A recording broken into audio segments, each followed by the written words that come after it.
അത്ഭുതങ്ങൾ തീർന്നിട്ടില്ല, അടയാളങ്ങൾ തീർന്നിട്ടില്ല കാലത്തിൽ ഈ ലോകത്തിൽ.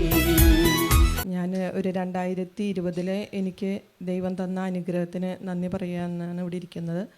തോബിത്ത് 12:7 പറയുന്നു, രാജാവിൻ്റെ രഹസ്യം സൂക്ഷിക്കുന്നത് നല്ലത്, എന്നാൽ കർത്താവിൻ്റെ പ്രവൃത്തികൾ പ്രസിദ്ധമാക്കുന്നത് മഹനീയമാണെന്ന്. എനിക്ക് ശക്തമായൊരു ബ്ലീഡിങ്ങിനെ തുടർന്ന് കോവിഡിൻ്റെ സമയമായതുകൊണ്ട് തന്നെ ഹോസ്പിറ്റലിൽ പോകാൻ കുറച്ച് മടിച്ചു നിന്നു. അത് ഒരു രാത്രി ഭയങ്കരമായിട്ട് സിവിയറായി വന്നു. അപ്പോൾ ആ സമയത്ത് കർഫ്യൂ, പാലക്കാട് നിന്ന് ഞാൻ തൃശ്ശൂരാണ് ഹോസ്പിറ്റലിൽ കാണിക്കുന്നത്. അവിടേക്ക് പോകാനായിട്ട് രാത്രി കാലത്ത് അന്ന് സഞ്ചരിക്കാൻ അനുവാദം ഉണ്ടായിരുന്നില്ല. അതിന് സാധിക്കുമായിരിക്കും, ഹോസ്പിറ്റലായി അങ്ങനെ പറഞ്ഞ പോലീസൊക്കെ അവിടെ ചെക്കിങ് ഉള്ളതാണ്. അപ്പോൾ ഞാൻ ഇവിടെ ഹോസ്പിറ്റലിൽ ഞാൻ ചോദിച്ചു, ഇവിടെ പോവാനായിട്ട് ചോദിച്ചപ്പോൾ അവർ പറഞ്ഞ ഡ്യൂട്ടി ഡോക്ടേഴ്സ് ഉണ്ടാവുള്ളൂ, ഗൈനക്കോളജിസ്റ്റ് ഒന്നും ഉണ്ടാവില്ല. അപ്പോൾ എനിക്ക് ആ പിറ്റേ ദിവസം രാവിലെ ഒന്ന് ഉണർന്ന് കിട്ടി ആ ഹോസ്പിറ്റലിൽ പോവാനുള്ള ഒരു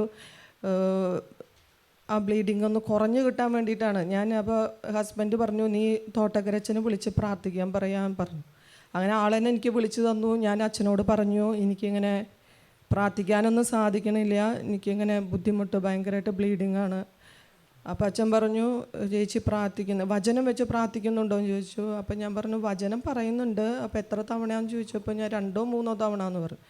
അപ്പോൾ അത് പറ്റില്ല, ഒരു 100-ലധികം തവണയാണ് അച്ഛൻ പറഞ്ഞത്. അതൊരു 3-4 വചനം എനിക്ക് പറഞ്ഞു തന്നു. അതിൽ 2-3 എനിക്ക് അറിയും, ഒരെണ്ണം അങ്ങോട്ട് അറിയില്ല. അപ്പോൾ അത് ഞാൻ ബൈബിളിൽ നിന്ന് നോട്ട് ചെയ്ത് വെച്ച്, എന്നാലും എനിക്കത് അത്രയും പറയാനുള്ള മാനസികാവസ്ഥ, എനിക്ക് ശാരീരികമായി സുഖമില്ലാത്ത ആ അവസ്ഥയിൽ ഞാൻ പിന്നെ അത് കിടന്നുകൊണ്ട് ആ വചനങ്ങൾ ആവർത്തിച്ച് 100-ലധികം തവണ തന്നെ ഞാനത് പ്രാർത്ഥിച്ചു. അങ്ങനെ രാവിലെ ഉണർന്നു, ഹോസ്പിറ്റലിൽ പോയി. അപ്പോൾ അവിടെ ചെന്നപ്പോൾ അവർ കോവിഡിൻ്റെ സമയത്ത് അത്രയും കുറേ കാര്യങ്ങളുണ്ട്, പെട്ടെന്ന് അകത്ത് കയറ്റണമില്ല. എന്നാലും എനിക്ക് അത്രയും നേരമൊക്കെ പിടിച്ചു നിൽക്കാനായിട്ടുള്ള ആ ഒരു സൗകര്യം ഈശോ തന്നു. അപ്പോൾ അവർ അവിടെ ചെന്നപ്പോൾ ഡോക്ടർ പറഞ്ഞു, ബയോപ്സി ചെയ്ത് നോക്കണം എന്ന് പറഞ്ഞു. അങ്ങനെ അവർ ബയോപ്സി ചെയ്തു. അത് പറഞ്ഞപ്പോഴത്തേക്കും എനിക്ക് പകുതി ജീവൻ എൻ്റെ പോയി, ഭയമായി. എനിക്ക് ഇത്രയും കാര്യമാവുന്നൊന്നും വിചാരിച്ചില്ല. അങ്ങനെ ബയോപ്സി ടെസ്റ്റ് ചെയ്യാൻ പറഞ്ഞു, ബയോപ്സിക്ക് എടുത്തു. അതിന് ശേഷം 10 ദിവസം അങ്ങനെ റിസൾട്ട് വരാമെന്ന് പറഞ്ഞു. അപ്പം ഞാൻ വീണ്ടും എൻ്റെ മനസ്സിൽ ഭയങ്കരമായ ഭയം തോന്നി.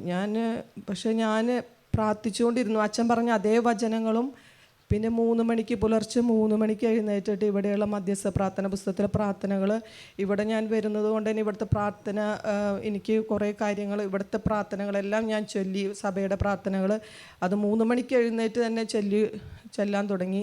അതിൽ പറയുന്നുണ്ടല്ലോ, ജ്ഞാനം 16, 27, 28 പറയുന്നത് അഗ്നിയിൽ ഉരുകാത്തത് അരുണോദയത്തിൽ ഉരുകി. അപ്പോൾ സൂര്യോദയത്തിന് മുമ്പ് ഉണർന്ന് കർത്താവിനെ വിളിക്കാൻ, നന്ദി പറയുക, അതാണ്.